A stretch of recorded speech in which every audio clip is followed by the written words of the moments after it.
خب ببینید عزیزان دل، کتاب صحیح بخاری رو باز کردم من. کتاب نکاح هست، روایت 5113 هم. مداخله عایشه رو ببینید که چی اعتمادی بر رسول الله داشته. سوال در این بود که آیا عایشه بر محمد شک میکرده که تعقیبش میکرده یا خیر. از هشام از پدرش روایت است که گفت خوله، که ما خوله برش میگیم، خوله دختر حکیم در زمره زنانی بود که نفسهای خیش را به پیامبر بخشیده بودند.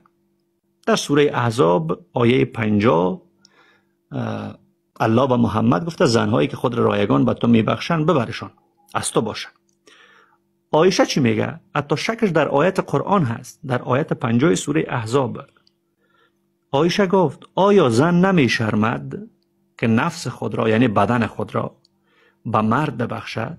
و آنگاه که این آیه بر جواز آن نازل شد، نوبت هر کدام از زنانت را میخواهی به تأخیر انداز. سوره احزاب آیه 51. عایشه میگه که گفتم یا رسول الله نمیپندارم جز این که پروردگار تو در برآورده ساختن خواسته ات شتاب میکند. در برآورده ساختن خواسته جنسی هدفش از دیگه، کدام خواسته دیگه اینجا نبوده، شتاب میکنه. خب ما دریافتیم در اینجا که